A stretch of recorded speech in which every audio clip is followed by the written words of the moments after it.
Finally lecture के समापन पर। I open the house for questions. किसी को कुछ प्रश्न है तो पूछिए, एक एक करके पूछिए और ज़्यादा कठिन प्रश्न मत पूछिए। जी माता जी। हाँ, जयदेव गोस्वामी। अच्छा, तो माता जी पूछ रही हैं जयदेव गोस्वामी कौन है, जो हमने अभी कीर्तन किया गीत गोविंद के ऊपर, राइट।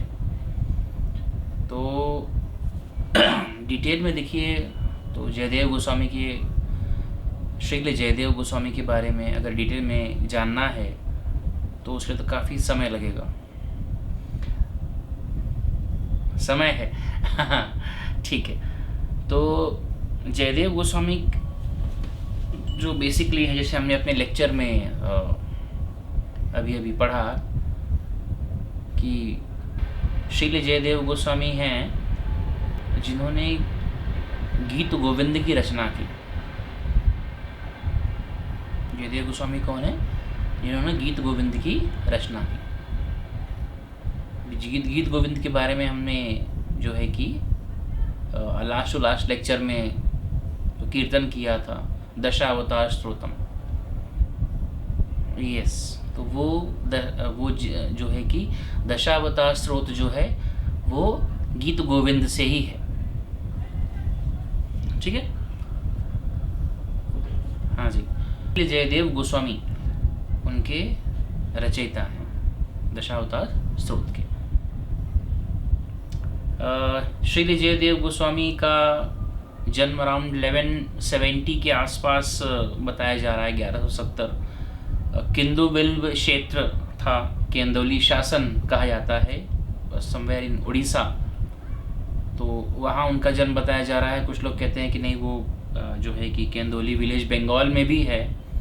तो एग्जैक्ट फिगर्स तो मेरे पास नहीं है। मैंने अपनी लास्ट लेक्चर में भी कहा था कि जब पता नहीं हो तो आप बता दो कि भाई हमें उस चीज़ की जानकारी नहीं है, और उसके ऊपर ज़्यादा बोलो भी मत।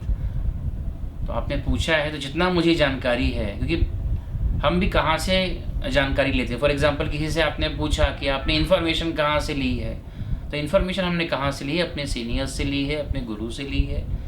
जो रिटन टेक्स्ट हैं वहाँ से हम इन्फॉर्मेशन लेते हैं। तो किसी को पहले से कुछ पता नहीं होता। बीच लेक्चर में हम लोग डिस्कस कर रहे थे कि अगर कोई लेक्चर व्यक्ति दे रहा है भागवतम पे, गीता पे, तो जो टेक्स्ट में है उसी के बारे में बात करे, और जैसा बताया गया है वैसा ही बात करे, राइट। ये नहीं कि अपने मन से वो मंद ग्रंथ कुछ भी बताते चला जा रहा है। हमारे वैष्णवाचार्य हैं, सीनियर्स हैं, श्रील प्रभुपाद हैं, तो उन लोगों ने काफ़ी इलैबोरेटिव इंफॉर्मेशन दी हुई है। इवन श्रीमद् भगवद गीता, श्रीमद् भागवतम के ऊपर, तो उसके ऊपर काफ़ी सारी इलैबोरेटिव इंफॉर्मेशन है। तो उसके ऊपर बात करी और जैसा दिया गया। प्रभुपाद ने भी देखो, जो प्रभुपाद जो गीता है, भगवद गीता है, वो है जैसे हिंदी में है तो वो है भगवद गीता यथारूप। मराठी में है भगवद गीता जशी आहे तशी। इंग्लिश में है Bhagavad Gita as it is. ठीक है, तो ये बात होगी। तो केंदू हम आते हैं अपने मेन टॉपिक के ऊपर। कहाँ थे? केंदुबिल्व गांव। तो बंगाल या उड़ीसा में ये माना जाता है कि वो है। एग्जैक्ट हमें भी नहीं पता कि वो ये लोकेशन कहाँ है। ज़्यादातर के लोग कहते हैं कि ये नहीं, ये उड़ीसा में ही है। तो जयदेव गोस्वामी उड़ीसा में ही संस्कृत के अध्यापक थे, संस्कृत पढ़ाते थे वहाँ पर। श्री जयदेव गोस्वामी के जो पिताजी थे उनका नाम था भोजदेव। ओके, क्या नाम था? भोजदेव। और माता का क्या नाम था? राधा देवी, उनकी माता जी का नाम था। उनकी जो पत्नी थी उनका नाम था पद्मावती। तो इनका विवाह भी काफ़ी, मतलब एक्चुअली इनका विवाह जो है जयदेव गोस्वामी और पद्मावती का, ये भी भगवान जगन्नाथ के ही आदेश से हुआ था। यूँ समझिए कि भगवान जगन्नाथ की प्रेरणा से हुआ था। जो देव शर्मा थे, जो इनके ससुर जी थे, उनको कोई संतान नहीं थी, तो उन्होंने जगन्नाथ जी के सामने प्रार्थना की थी कि मुझे जो संतान होगी मैं उसको आपको समर्पित कर दूंगा। तो उन्होंने ये कन्या हुई उनको, और जब वो कन्या बड़ी हो गई तो जो है कि देव शर्मा को कहा जाता है कि सपने में जगन्नाथ जी आकर के उनको बोले कि एक डिवोटी हैं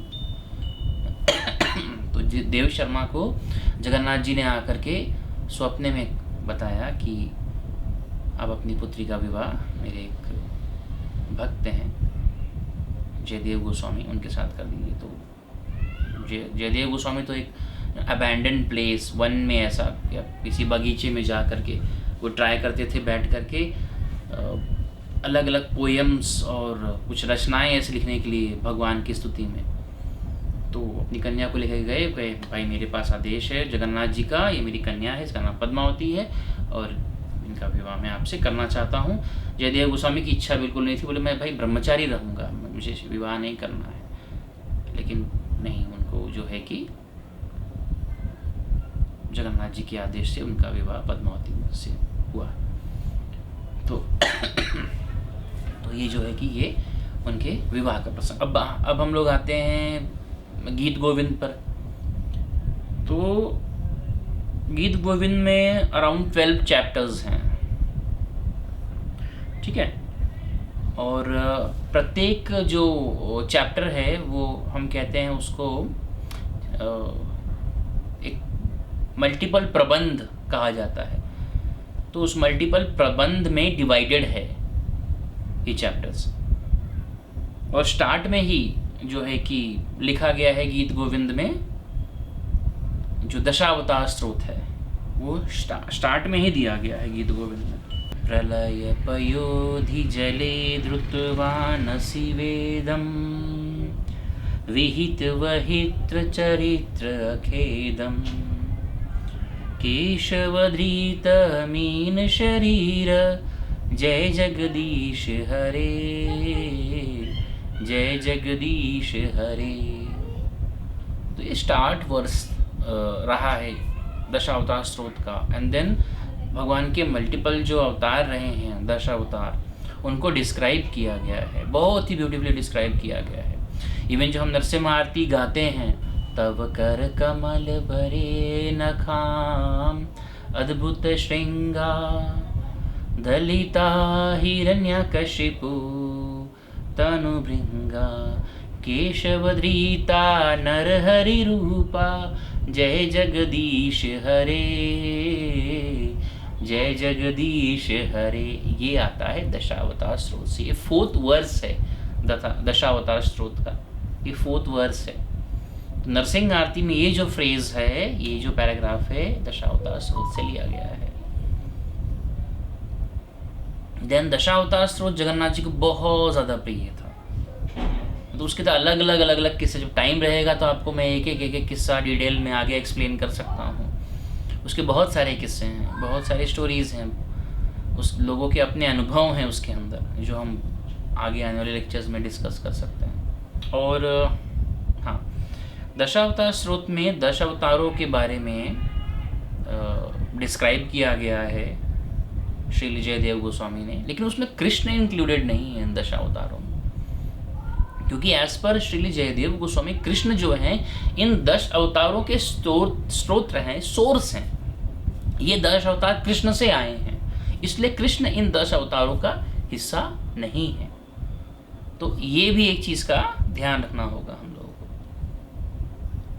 करेक्ट, कृष्ण जो है इन 10 अवतारों का सोर्स है या स्रोत है, राइट।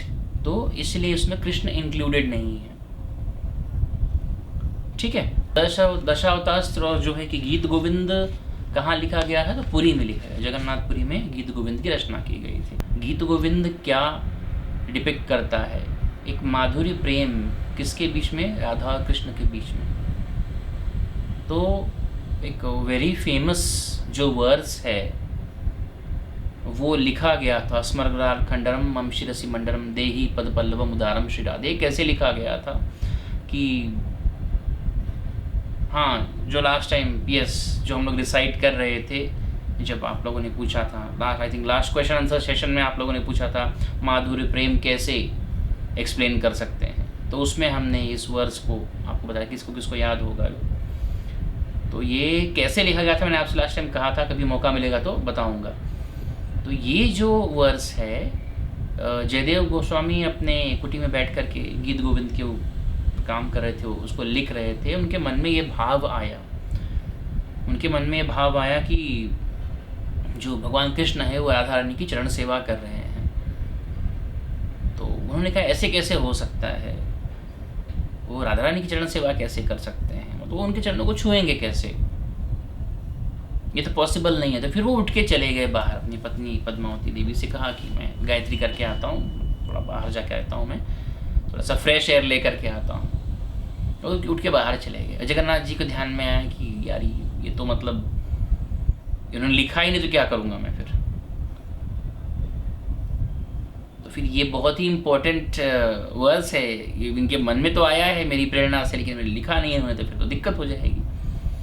तो जगन्नाथ जी उनका जो है कि रूप धर करके आए, और जब उन्होंने प्रवेश किया कुटी में, जयदेव गोस्वामी का उनका रूप धर के आए, कुटी में प्रवेश किया, तब पत्नी ने देखा कि ये तो भाई लगता है स्वामी हमारे, इनकी गायत्री काफ़ी अच्छी हुई है, ये आ गए जो है कि इतनी जल्दी। तो आए, उन्होंने वो लिखने बैठे हैं, तो उनकी पत्नी ने कहा कि आप प्रसाद ले लीजिए। प्रसाद तो मैं बाद में लूँगा। नहीं, आप ले प्रसाद ले लीजिए फिर लिखना। तो उन्होंने कहा चलो ठीक है। तो आए, थोड़ा सा प्रसाद लिया उन्होंने, और फिर वो अपना जो है कि लिखने बैठ गए। उन्होंने लिख दिया स्मरुलाल खंडनम मम शिरसि मंडनम देहि पद पल्लवम उदारम श्री राधे, और लिख करके चले गए। थोड़ी देर बाद श्री जयदेव गोस्वामी जी आए अंदर, और उन्होंने देखा कि यार ये तो ऑलरेडी लिखा हुआ, जो व्यासपीठ पर अपने आए, उन्होंने देखा तो ऑलरेडी लिखा हुआ है ये। तो उन्होंने अपनी पत्नी से पूछा ये किसने लिखा? बोले अभी आप थोड़ी देर पहले आप आए, आपने प्रसाद लिया, आपने लिख दिया। तो और उसमें स्टोरी है, लेकिन तब वो वैसे वर्ड्स आया है उसके अंदर कि वो राधा रानी की चरण सेवा कर रहे हैं, इस प्रकार से जगन्नाथ जी ने खुद लिखा है उसको।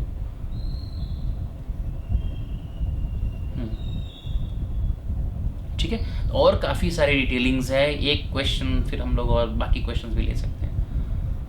इसके बारे में डिटेल में इंफॉर्मेशन मैं आप लोगों को फिर कभी दूंगा, या इसके लिए सेशन अलग से रख लेंगे।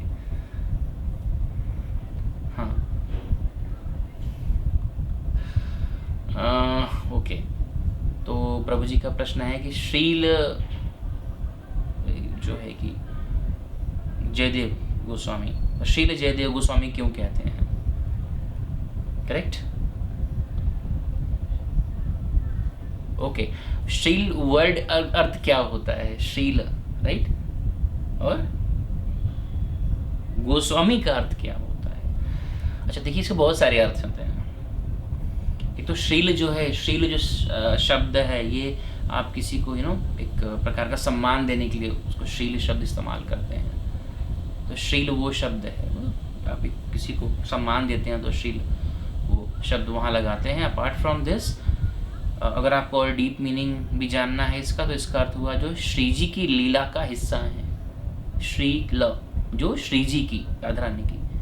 श्री जी कौन है? राधा रानी। तो श्री जी की जो लीला का हिस्सा है श्रील कहा जाता है। जयदेव तो प्रॉपर उनका नाम हो गया। और गोस्वामी, तो गोस्वामी का अर्थ, ठीक है, देखिए गोस्वामी का एक तो जो गौ सेवा करते हैं वो भी गोस्वामी है, राइट। लेकिन यहाँ गोस्वामी का अर्थ क्या होता है? तो यहाँ गोस्वामी का अर्थ होता है जिनका अपने इंद्रियों पर कंट्रोल है,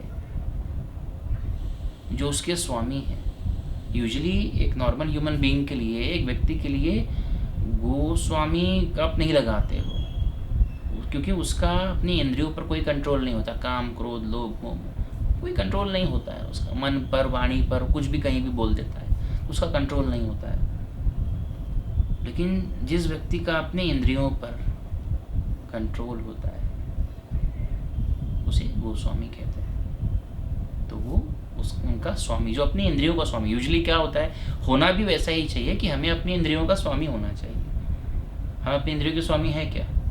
कहीं कोई अच्छा बन रहा है, बहुत अच्छी खुशबू आ रही, चलो खा के आते हैं। 4 नियम है, उसमें भंग भी हो जाता है कभी कभी। प्याज लहसुन पड़ा हुआ है, खा लिया आपने, हो गया नियम का बंटाधार, है ना।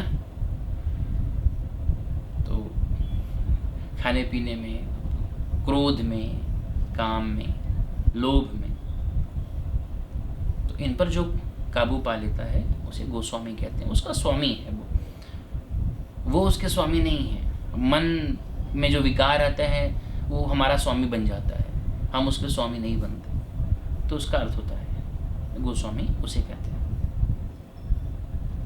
ठीक है, और कोई प्रश्न?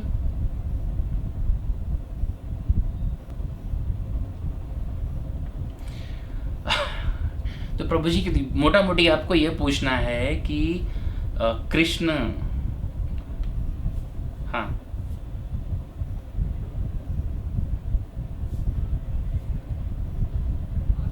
ठीक है, तो आप ये पूछना चाह रहे हैं कि कृष्ण को भगवान क्यों कहते हैं, है ना। देखिए, दुनिया बहुत सारे लोग बहुत सारी चीज़ें बोलते हैं, तो वो तो हमारे हाथों में नहीं है। किसी का आप मुंह तो पकड़ नहीं लोगे जा करके। तो बहुत सारी डिटेल इंफॉर्मेशन है कृष्ण भगवान क्यों है। डेफिनेटली इसके ऊपर एक अलग से मैं सेशन रखूंगा, लेकिन आपको शॉर्ट में बताता हूं मैं, जो कि आपको इमीडिएटली समझ में आएगा। भगवत गीता किसी के पास है? हाँ, रखिए, उठा लीजिए उसको, ओपन कीजिए, भगवत गीता ओपन कीजिए। मैं आपको प्रैक्टिकली अभी बता देता हूँ मैं क्यों भगवान है।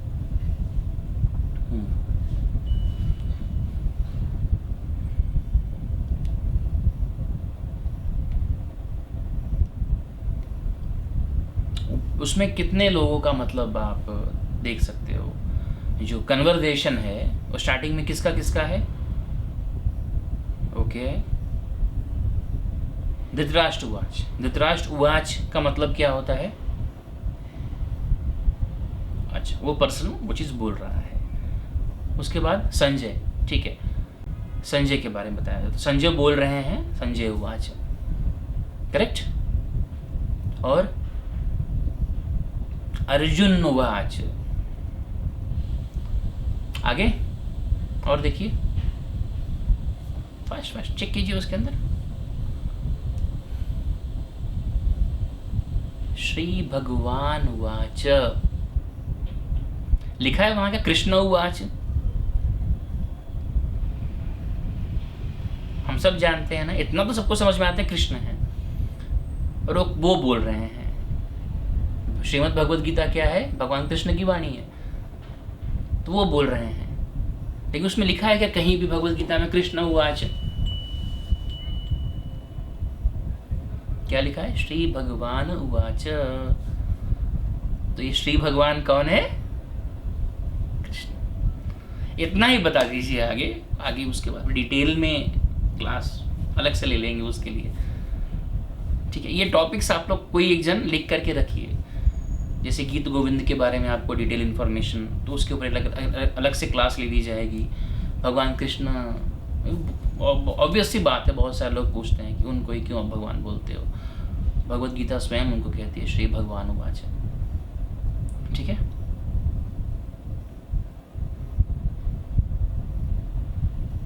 और कोई प्रश्न है किसी का?